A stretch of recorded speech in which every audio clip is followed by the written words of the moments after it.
Estaba convencido que no era el Mesías, que no era el Salvador que estaba profetizado que iba a venir. Recuerden que en la época de Abraham se apareció una estrella en el cielo que anunció la venida de un Salvador. Y eso hizo que Nimrod, el rey de la época, eh, ordenara pues que no matara a todos los niños menores de 2 años. Este evento pasa también con Moshe. Eh, y Taré justo le nació un niño en esos años. Pero ¿por qué él lo salvó? Si él era él era un macetín, él era un astrólogo, y era el que manejaba la idolatría en, en, en, en, en Ur Kasdin, eh, este lugar tan oscuro, tan negativo, la fuente de toda negatividad en la tierra estaba allí. Y él casi que era el líder de esa negatividad. Y él procuraba llegarse a su esposa a través de rituales oscuros, eh, y propiciaba llegar a ella en los días de su periodo para impurificarla y poder hacer sus hechicerías y sus adivinaciones y elevar a sus ídolos, hacer sacrificios a sus ídolos.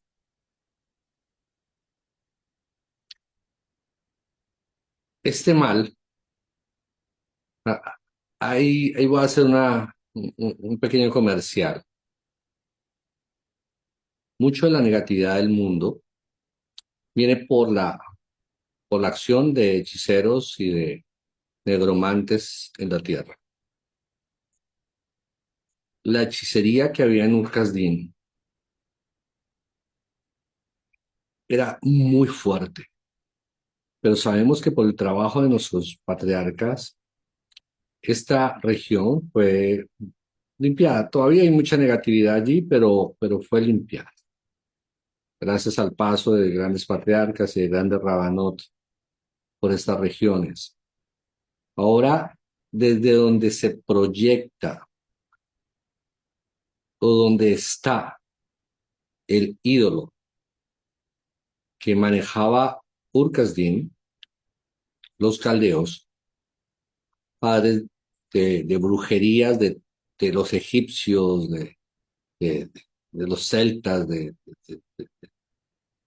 los de Oriente, toda la negatividad salió de allí. Eh, Se trasladó a Haití. Hoy en día, la capital de oscuridad del mundo es la capital de oscuridad del mundo. Y la razón es porque allí operaba en Ucasdín un ángel caído, uno de los ángeles caídos, operaba y se le hacían sacrificios. Cuando fue desterrado por la acción de los jajamín de esta región, fue a Haití. Y ahora en Haití es que está. Y desde ya opera una negatividad tremenda. No es casualidad que pasen cosas tan fuertes y recordemos que ahorita vimos caer a un hombre fuerte que hablaba y sus palabras eran vociferantes a todas las naciones y acostumbraba a decir que el que le dijera algo a él se secaba. ¿Por qué? ¿Por qué decía esto todo el tiempo? Porque él estaba invocando a los ídolos a los cuales se había consagrado, que lo protegían, por lo cual él se sentía tan poderoso y se sentía que era infranqueable, porque no habían podido tocarlo. ¿Mm? Y muchos de los líderes de estas naciones, por ahí hay un líder que se la pasa metido en Haití, es porque hay mucha negatividad, mucha negatividad. Y ellos tienen su fuerza de las cosas más horribles que ustedes no se imaginen, es el tipo de sacrificios que hacen allí. Ahorita vimos caer a alguien muy grande y fue considerado este evento similar a la caída del muro de Berlín y no es una exageración, porque lo que cayó allí no fue un hombre, fue un ídolo que se estaba alimentando de una energía muy negativa, el heredero de una negatividad impresionante. Lo que pasaba en los sótanos del Palacio de Miraflores, la magia negra que se hacía allí, wow, era abominación al cielo, abominación al cielo. Y el decreto salió directamente de las fuentes divinas. Curioso, todo esto tiene que ver con nuestras... Pero bueno, a tu pregunta, no, sí, qué pena la vuelta, eso fue una vuelta, pero es que era importante. Eh, Abraham entonces nació y él tenía la conciencia, Taré, su padre, de que no era el Mashiach, de que no era el Salvador. Estaba seguro. ¿Por qué? Porque había sido concebido a través de esta negatividad. Ahora bien, los sabios nos dicen, ¿por qué pasó esto? ¿Por qué se elevó un gran sadir a través de una gran negatividad que fue Abraham Avino? Porque Akadosh Baruj Hu oculta a los sadir en lugares oscuros. ¿Mm? Y gracias a ese evento, que él fue concebido a través de un acto sexual en periodo de su madre, el papá estaba convencido que no podía ser una luz de Hashem. Pero Akadosh Baruj Hu utilizó esa negatividad para elevar un hombre con una santidad y con un poder que sabemos lo que hizo Abraham, cambió la historia de la humanidad. Salvó este mundo, gracias a Abraham, este mundo es un mundo más de caos, sino ya este es el mundo del tikkun, el mundo de la corrección. A tu pregunta, ¿se puede que una persona haya nacido a través de un acto sexual ser limpia? Sí. ¿Cómo se limpia? A través de una mikveh, a través de una inmersión en agua. Cuando una persona hace una inversión, la primera inmersión en agua que hace una persona, esa inmersión es una muerte y un nacimiento de nuevo. Es una muerte y es un nacimiento de nuevo. Entonces, ya la persona no va a contar su día de nacimiento como el día que fue dado a luz por su papá y por su mamá, sino va a hacer la mikveh con la conciencia de que ese día va a ser su nacimiento.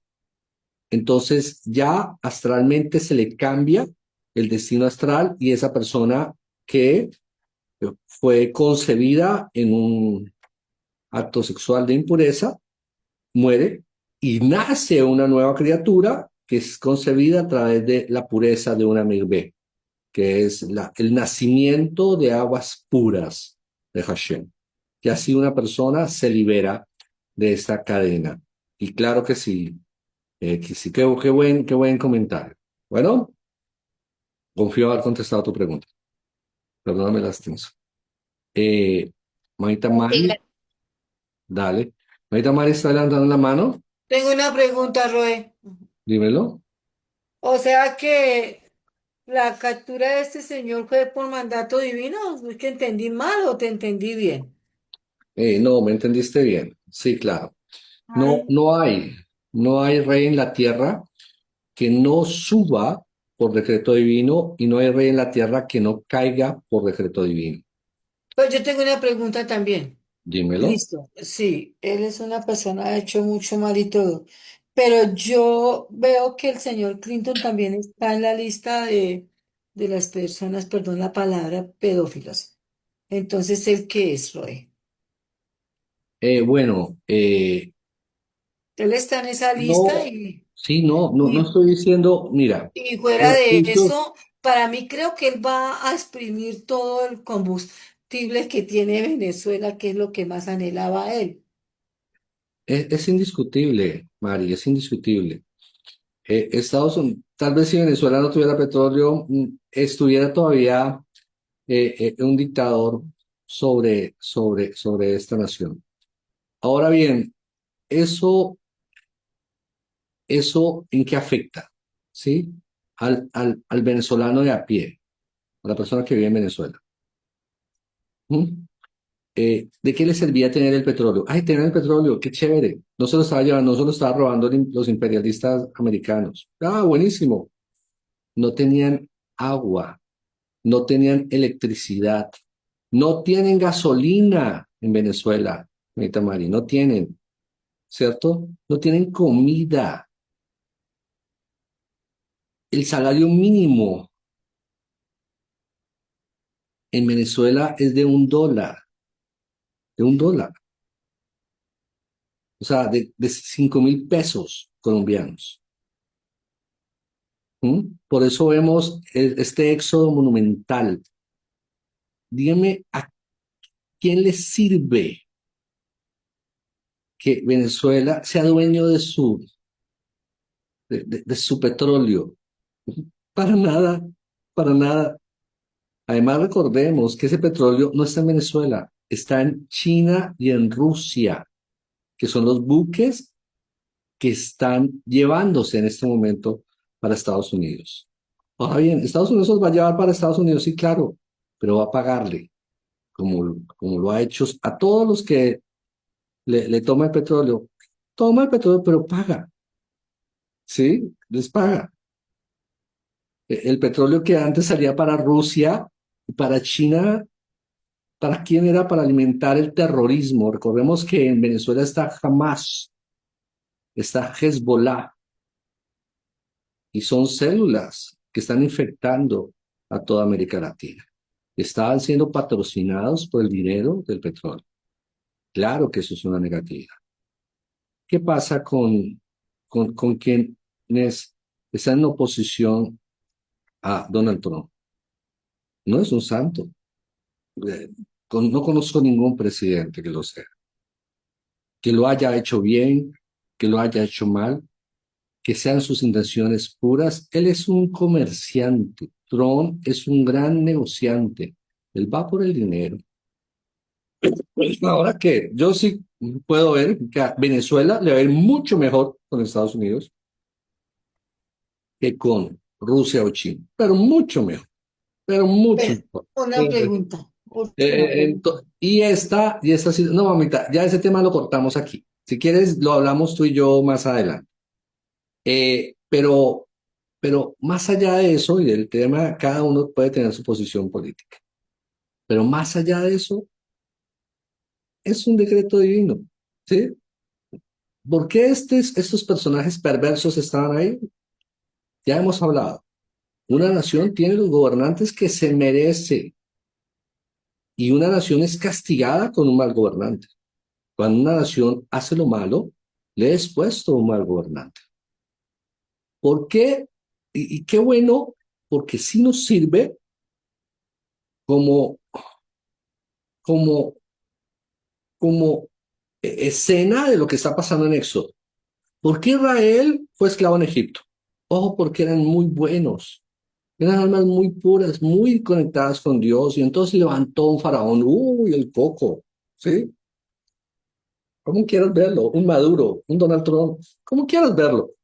Y entonces los estaba asolando. Pobrecito el pueblo judío.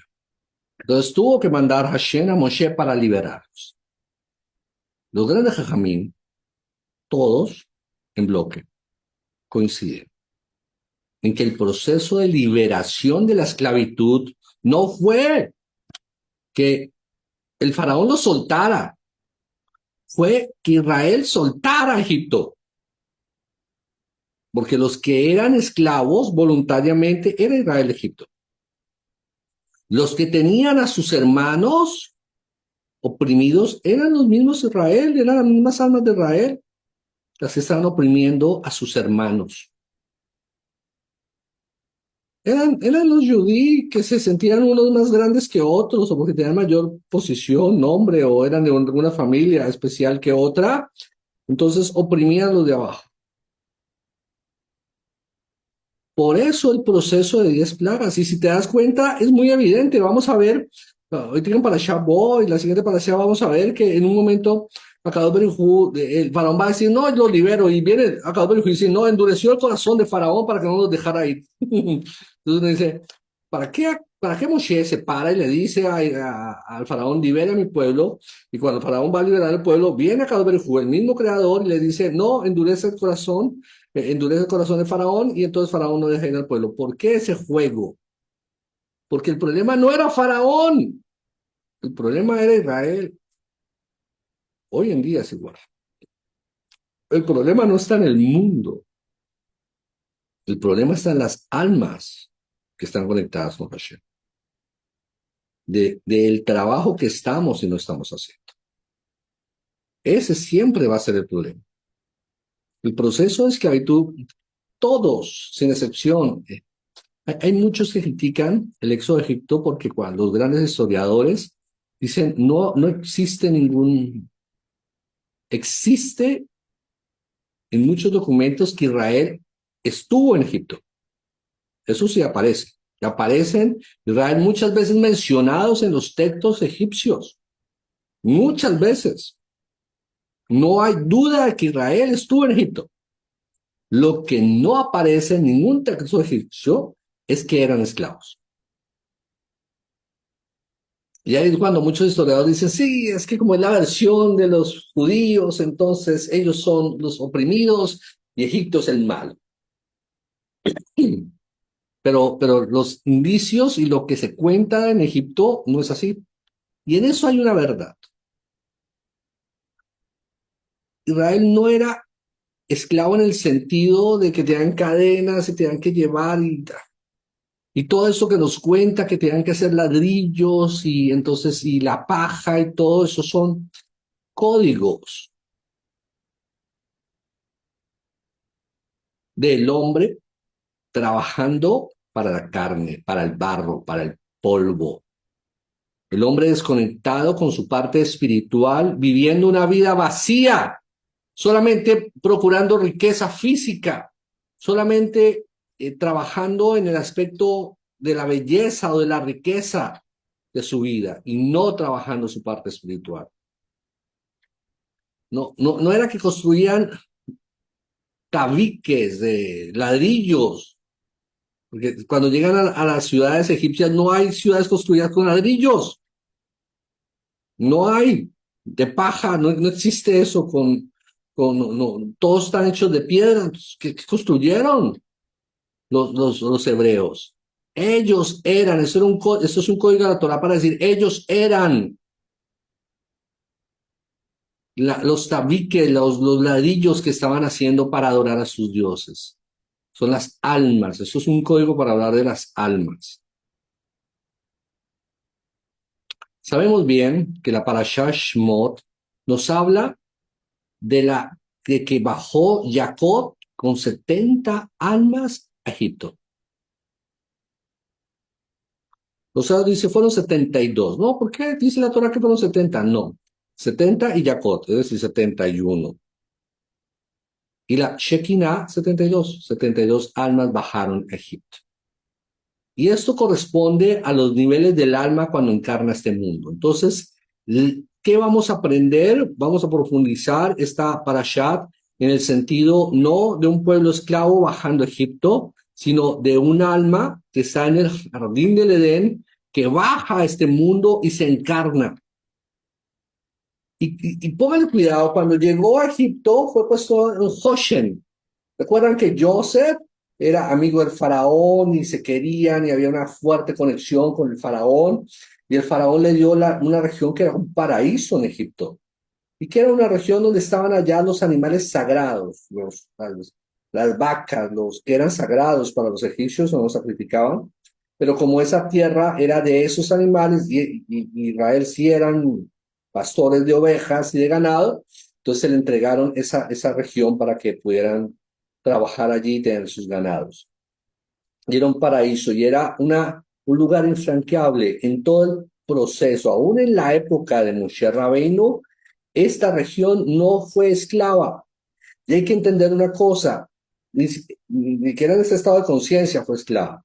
El pueblo de Leví, los levitas nunca fueron esclavos, nunca fueron esclavos.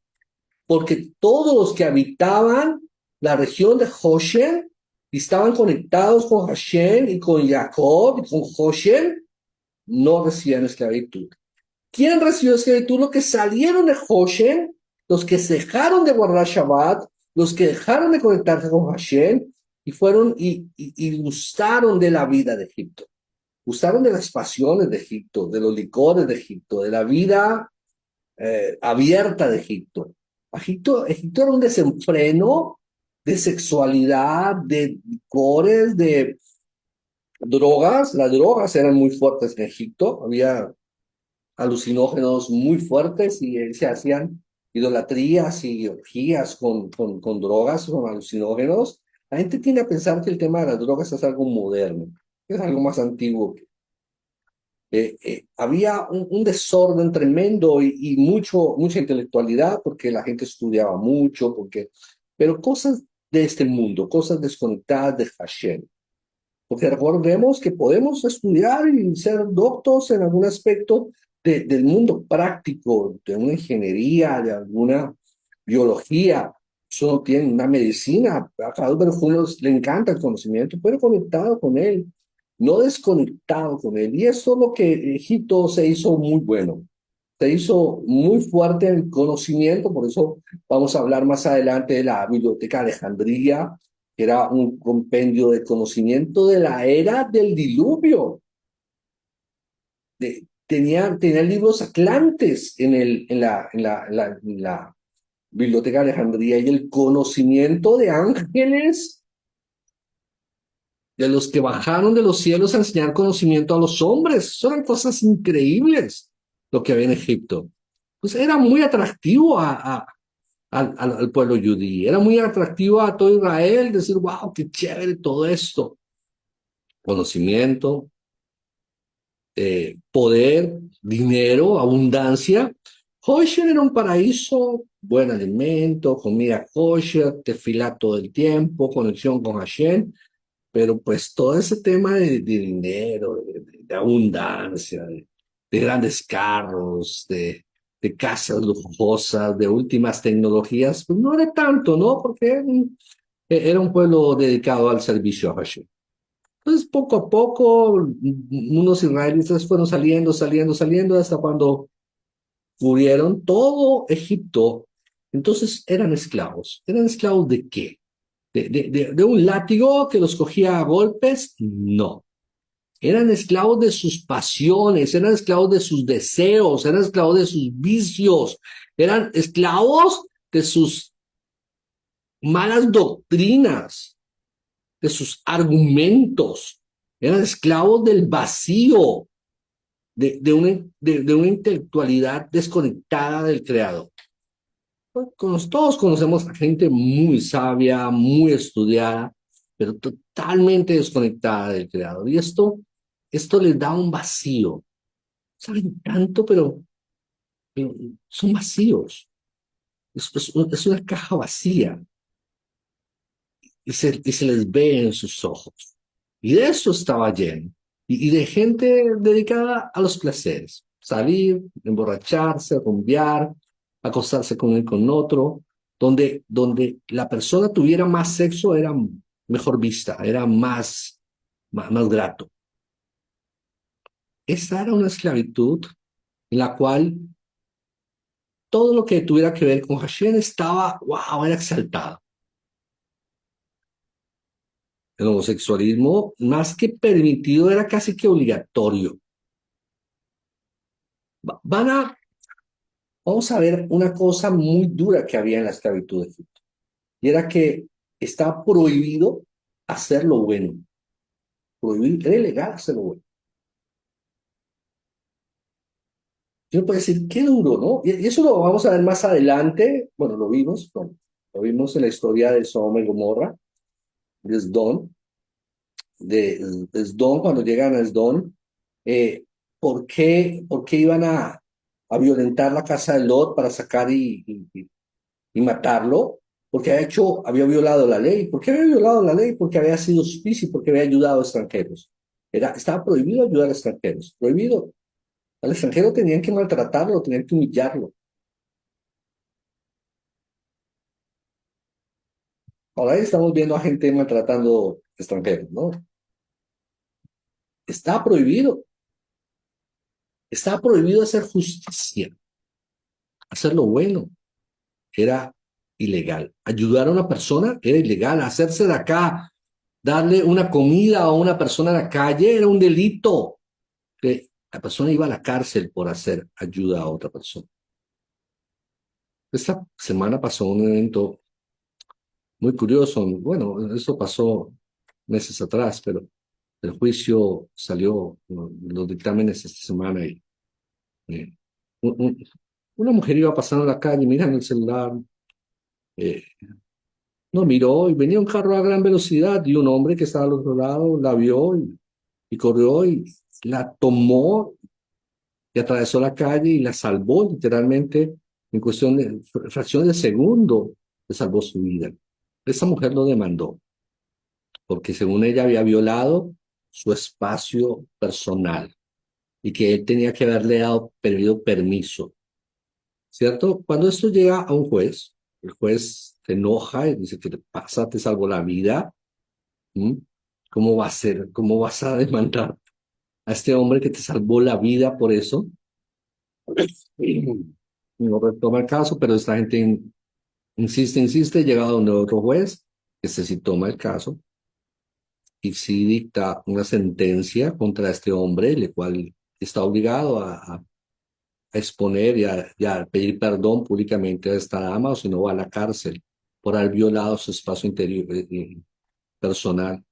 Eh, y aquí uno se sorprende cómo un juez determina que el malo fue el que le salvó la vida a la chica. Cómo la chica considera que este hombre que le salvó la vida es una persona negativa. Porque hoy estamos viendo lo que en la Torá se nos enseña hace mucho tiempo, y es que hubo un momento en la historia de la humanidad que hacer lo malo era un delito. Pero cuando hay gente que mata, que asesina, que secuestra, no pasa nada. Son los buenos y, y la gente los felicita. Hoy vemos en Irán, que vean a Irán, mira lo que está pasando en Irán, la gente de las casas se está levantando porque no hay comida, no hay comida, porque Irán, todo el dinero que le llega, todo el dinero que tiene, porque tiene riquezas, lo dedica a hacer armamento para destruir Israel. La gente se está muriendo en la calle de hambre, ¿sí? Y hay un movimiento y esos regímenes dictatoriales que hacen, salen a matar gente. ¿Quién está defendiendo eso? Nadie. Las Naciones Unidas están preocupados aquí por otro tema, defendiendo a otro tirano. Pero nadie ve eso, nadie ve a los cristianos que están muriendo en África, en el Congo, por musulmanes. Nadie. Eso está bien. O sea, y se acordarán si llega a caer este perverso, que va a caer también, de Irán, este tirano. La gente es, oh, cómo lo matan, ¿sí? A un tipo perverso, perverso, porque estamos en la época donde lo malo es lo bueno, y lo bueno es lo malo. Esto era Egipto. Y lo malo no es que Egipto fuera así, porque eso es Egipto. Que un malo sea malo no es el problema. El problema está cuando los justos, los que ven y pueden hacer algo, no lo hacen. Y esto era lo que estaba pasando en Egipto. Israel, que era la luz del mundo, Or Agoin, luz a las naciones, no estaba haciendo nada. Y no solamente no estaba haciendo nada, sino se estaba contaminando con eso que estaba viendo.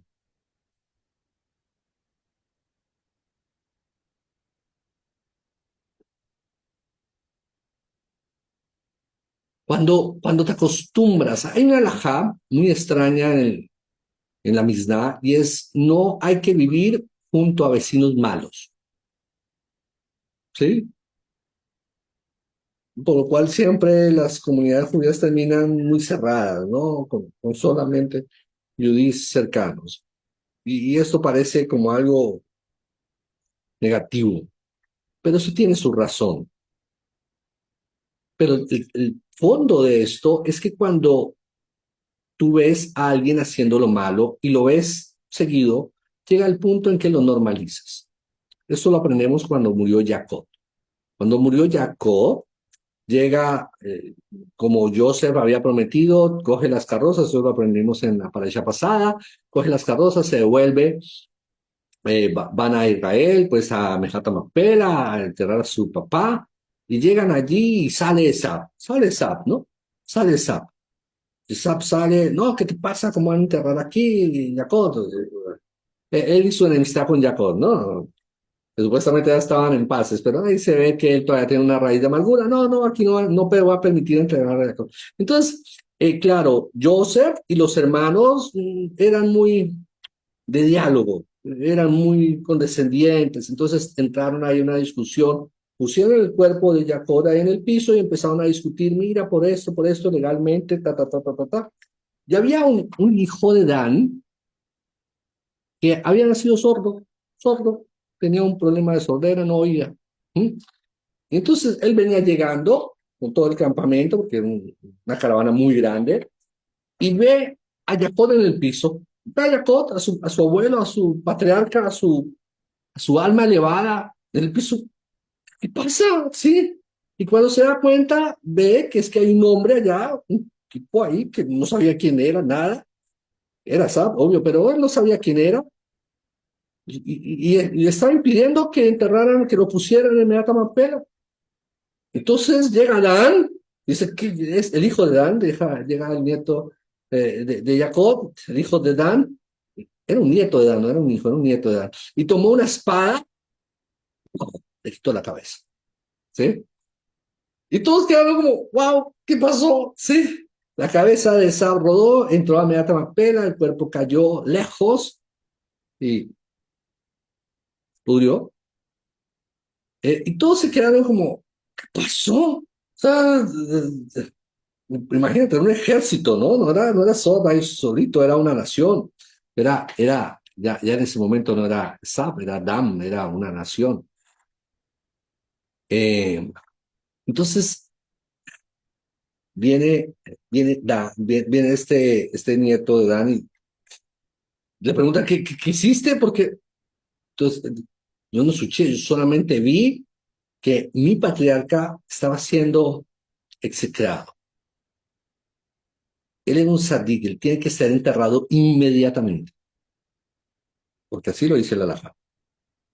¿Qué hacen ustedes negociando? ¿Qué hacen ustedes hablando con este Rasha? Se opone, hay que matarlo y enterrar a su sadik. Y todos se quedaron como, wow, tienes razón. Y los sabios se preguntan, ¿por qué? Porque estamos hablando de Joseph, de Yehudá, de los duros. ¿Por qué estos no se habían dado cuenta? Los sabios dicen, porque habían vivido en Egipto. En Egipto todo era negociado y todo, no, venga, hagámoslo así, hagámoslo por las buenas. No. Hay cosas que no puedes negociar. Hay cosas que no puedes negociar. Tú no negocias con terroristas. Tú no negocias tu alma. Tú negocias con la santidad. Tú no negocias con la idolatría. Hay cosas que deben ser radicales. Y es esto el problema de convivir en Egipto. ¿Cierto? Que en un momento se normaliza.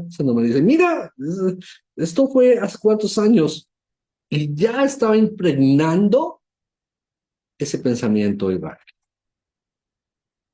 Lo cual aquí Joseph dijo, wow, ¿cómo permitimos que cualquiera hubiera podido acabar con este ejército de Zap y eh, y con, y con Zap y con el ejército?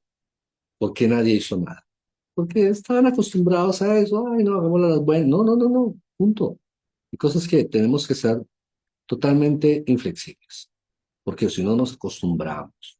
Y eso, ojo, no para con otros. No estoy hablando de que tú vayas a imponer allá tus cosas a otros. No, nunca a ti. Esto es una guerra contigo.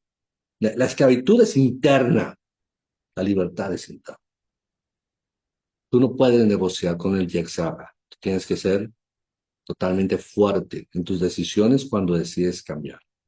Entonces, lo que nos va a hablar toda la historia de Egipto es de este trabajo de salir de una esclavitud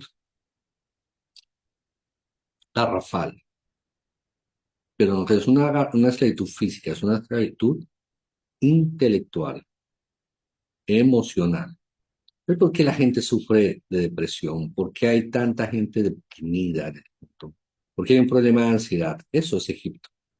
Eso es la esclavitud de Egipto. ¿Y qué es Hoshen? Es las almas que están conectadas con Hashem. No importa dónde estés. Hay algo que, si ustedes se dan cuenta, es absurdo. Dice la Torá que los mejores años de Jacob fueron los últimos 17, porque son los años desde que llegó de 130 años a Egipto, y murió de 147. Y esos 17 años que vivió Egipto fueron los mejores años, junto con los 17 cuando vivió con Joseph. Desde que Joseph nació hasta cuando Joseph se fue, o aparentemente había muerto, esos 17 años fueron los mejores años de ellos. Sumados los dos, fueron los mejores años de ellos, de Jacob. Pero los mejores fueron los 17 con Joseph. Claro, porque estaba con Joseph. Bueno, pero estaba en Egipto. Estaba en Egipto. O sea, ¿cómo Jacob no fueron sus mejores años en Israel? ¿Cómo sus mejores años fueron en Egipto? Porque no importa que vivamos en este mundo igual es creación de Hashem. Y es un mundo que Hashem nos entregó para ser felices. Hay fuerzas que lo manejan y son tremendamente negativas. Pero si nos elevamos a estado Hoshen, a estado conexión con Hashem, conexión con Shabbat, conexión con Akadosh Baruj Hu, estamos en el paraíso. Y la esclavitud no nos va a afectar, no va a poder el Sitra Hará tomar control.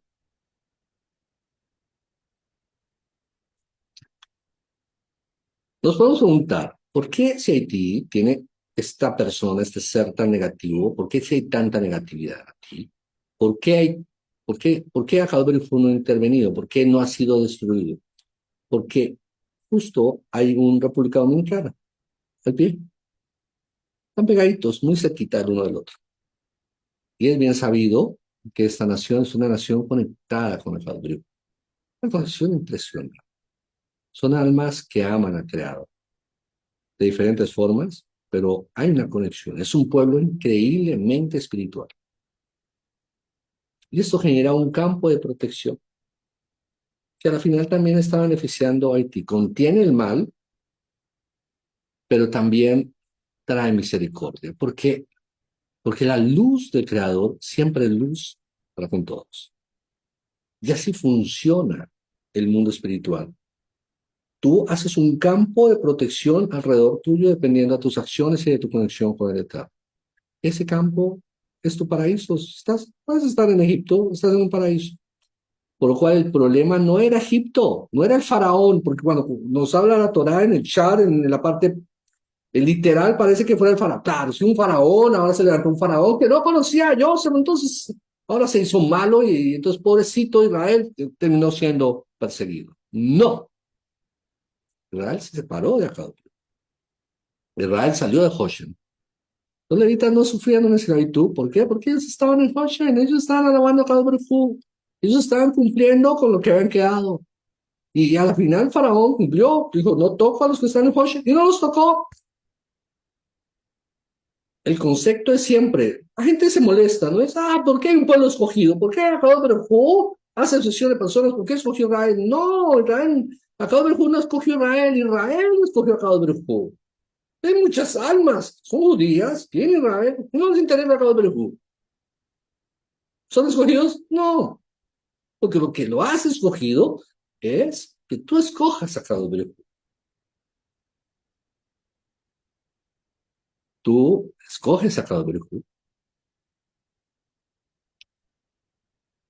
Vamos a aprender que después de esta salida de Egipto, vamos a recibir la Torah. Y vamos a aprender que cada evento que pasa en Egipto es algo que termina relacionándose con una de las 613 mil. Por ejemplo, uno de lo que vamos a ver que hace Moshe es coger el maté, la vara, golpea la tierra, el polvo, y se vuelve un montón de piojos, ¿cierto? La plaga de los piojos, los quinin.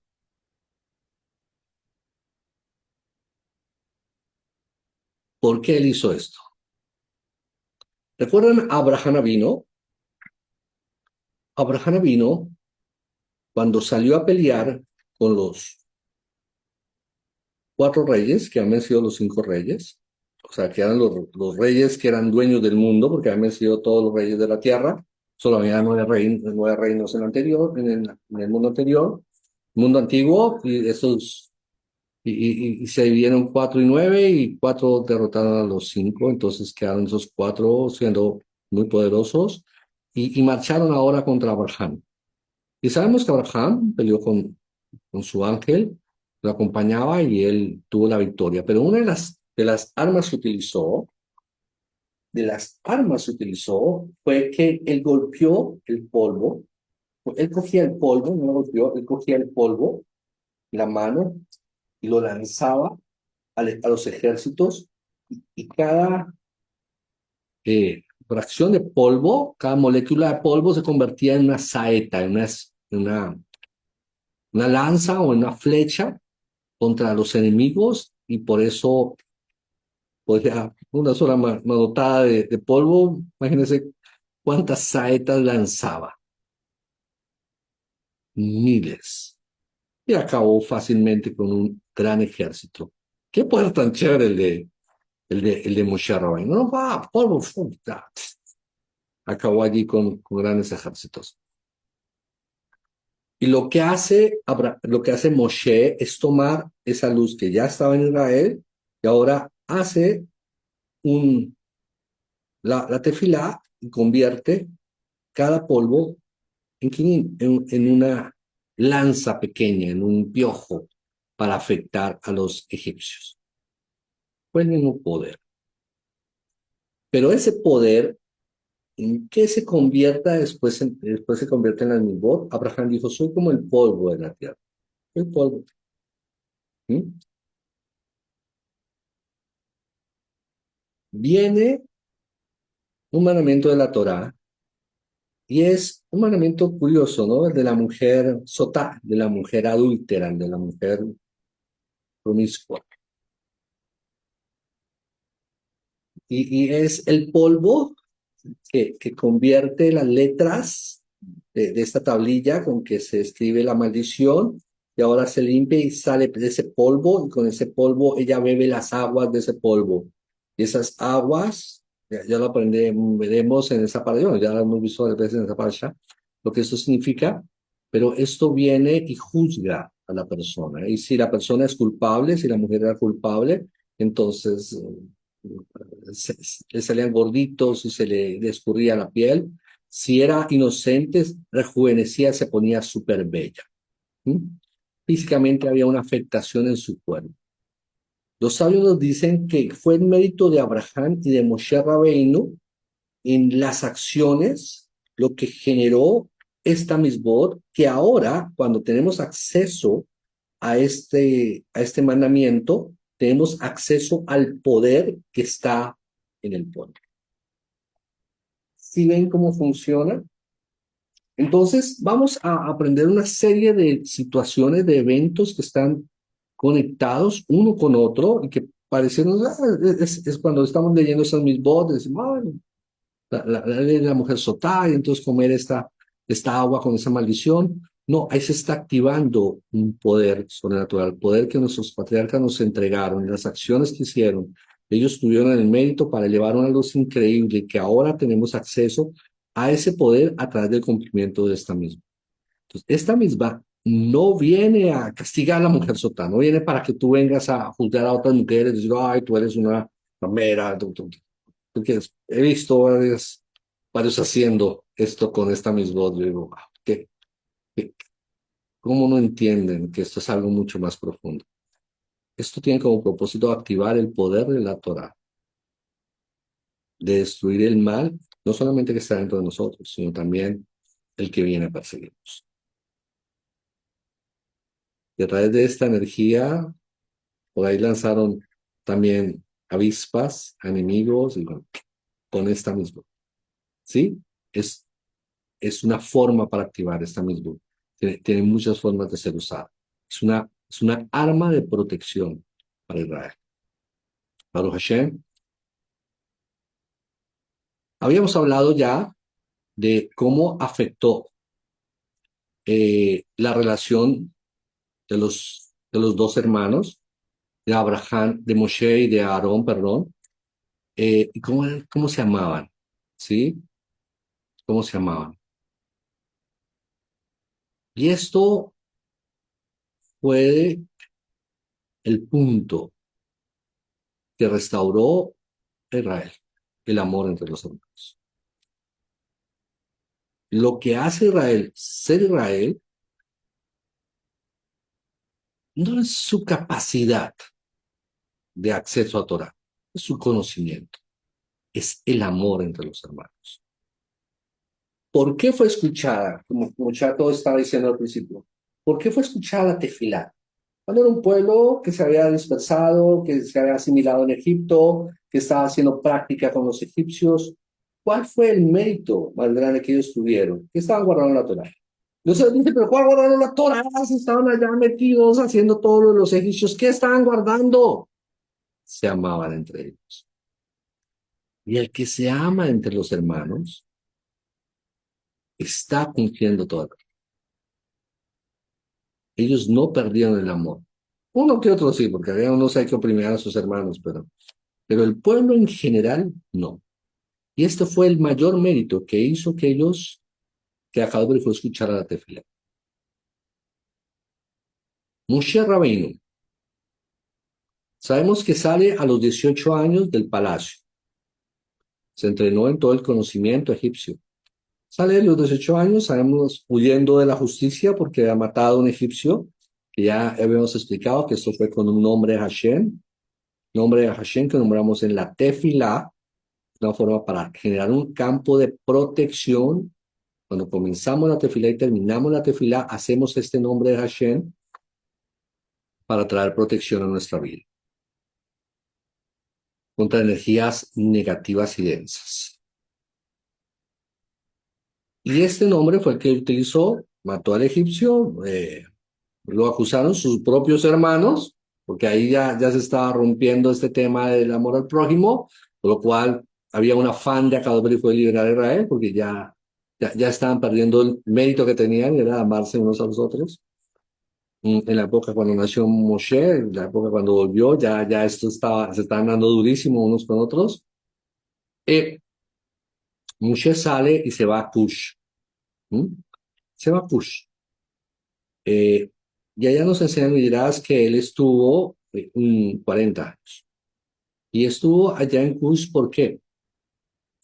Porque cuando llegó huyendo de Egipto y luego y se encontró que estaban en guerra Cush. eh, Rey de Cush estaba en guerra contra Bilán. Bishut estaba en guerra contra Bilán. Y cuando vio esto, Moshe dijo, bueno, ¿quién? Y aprendió quién era Bilán. Sabemos, vamos a aprender más adelante quién es Bilán, este hechicero oscuro, descendiente de Labán, un alma muy negativa, pero que era, aconsejaba tiranos, ya reyes, porque en esa época, no como Gitica, no, Gitica no pasa. Los reyes en la tierra, los tiranos, se sostenían a través de brujerías, de hechicerías y de pactos diabólicos. En esa época era así, ahora ya no. Mm. Em, y entonces viene Moshe y se da cuenta que este es un pueblo bueno, que es un pueblo hermoso y que está siendo asolado por un perverso negromante como era Bilán. Entonces, eh, acon- había un montón de culebras alrededor del campamento de los que no les impedía avanzar eh, contra el ejército de Bilán. Entonces Moshe les dice, ven, traigan aves eh, para que, para que se coman las serpientes, para que las piquen, ¿cierto? Cigüeñas que vengan y cada uno coja un huevo, críe una cigüeña, cuando esté grande, alimentenlas con miel. Y después un día déjenla alimentarla por 3 días, pongan las aves en un día señalado, positivo para a favor de Israel, de acuerdo al mes, al calendario judí. Le dijo, este día es el día que tienen que atacar, entonces pusieron las cigüeñas y esas tenían un hambre terrible y salieron pum, pum, entonces, comieron las serpientes, pudo avanzar el ejército y tuvo una gran victoria. Y era un extranjero, ¿no? ¿Quién es? Entonces dijeron, como a Joseph, ¿no? Dijeron, ven tú, ponte por encima de nosotros. Y lo pusieron por rey, gobernó 40 años o no 40 años. Una parte, una unidad dice que salió con grandes honores, muy querido por el pueblo. Otros dicen no, ya en un momento le hicieron como un golpe de estado y tuvo que salir huyendo de Kush. Hay que entender esta dualidad que siempre está en la Gemara, ¿sí? Siempre. Un Midrash y todo dice una cosa que pasó, otra cosa que pasó, y dice cuál de las dos pasaron. O sea, ¿salió bien o salió mal? La verdad es que siempre, como cuando vemos la misma, los mandamientos que discute Hillel y Shammai, y cada uno dice, es esto y el otro. Shammai dice, no, ahorita venimos a Tushba, ¿no? Entonces, el día que es el año nuevo de los árboles es el primero de Shvat. Y entonces llega Hillel y dice, no, es el 15. Entonces, hay una discusión. ¿Mm? Y cómo ambos termina siendo, la tradición es el 15.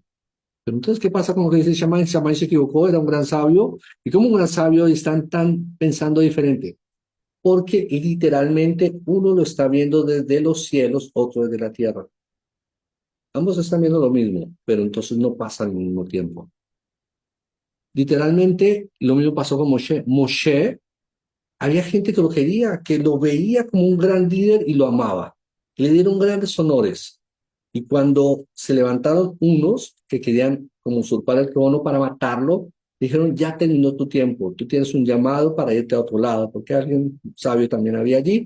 Dijo, tienes que irte, hay una misión de tu Dios para que tienes que hacer, tienes que irte, ya te tenemos que dejar ir, te damos honores, pero vete huyendo, porque aquí había una confabulación para matar a Moshe Rabbeinu. Entonces, las dos versiones son verdad. Él salió con honores y es verdad, él salió huyendo porque lo iban a matar. ¿Sí ven? Y así pasa siempre en las versiones. Entonces la gente dice, no, las miradas no son verdad porque mire, uno contradice al otro. Siempre son verdad. Lo que pasa es desde dónde lo estás viendo. ¿Mm? Para este perverso que estaba confabulándose para destruir, para matar a Moshe, pues él huyó. Pero para este que era su amigo, que era su aliado, él salió con honores. ¿Sí se dan cuenta? Ambas versiones son verdad. Y en la vida pasa esto todo el tiempo. Moshe vuelve, se encuentra, huye a Midian, y ahí en Midian se encuentra con Sípora, ¿cierto? La cual estaba con sus hermanas, y había unos pastores que las querían tomar de forma negativa, eh, y entonces él las salva. ¿Mm? Eh, las querían abusar, y él las salva. Pero cuando las salva, es llevado donde su padre, que era Yitro, que era el rey y el sacerdote de Midian, y era un rey perverso y un sacerdote perverso de oscuridad.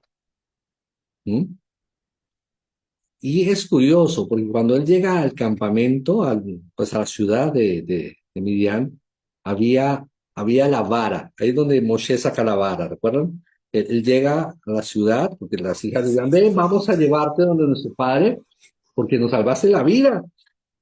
Y él llega al campamento, a la ciudad de Midian, Y en la ciudad mediana había una piedra con una vara ahí clavada, una roca gigante. Y él se vio y le llamó la atención esa vara, ¿no? Se acercó a la vara y cogió y la tomó y la sacó con una facilidad enorme.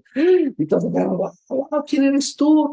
¿Cómo que quién eres tú? ¿Y para qué dice raro? No, es que esa vara, cuando, cuando, cuando Yitro había salido huyendo de Egipto, porque él fue el que ha aconsejado con Oyeb a Faraón matar a los Yudí. Entonces, él después se arrepintió y se fue de Egipto, pero entonces no se fue en buenos términos.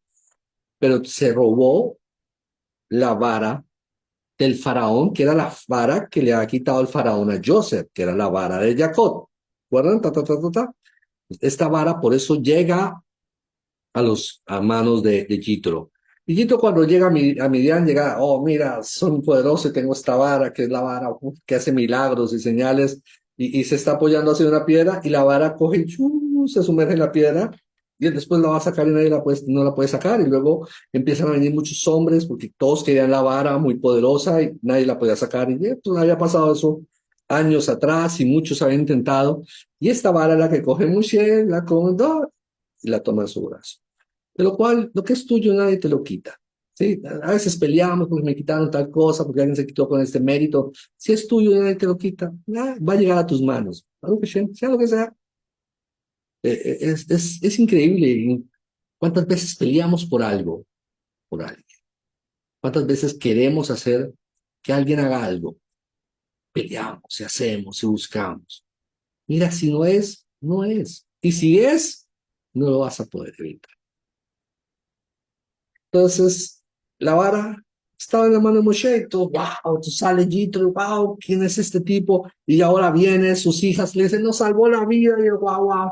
Y alguien no falta, no faltas, uno falta, que dice, venga, venga, yo sí sé quién es este tipo, y le habló malo, oh, este tipo es un prófugo de la justicia, es un perverso, es un malo, y le dijo, no, que había estado en Cruz salvando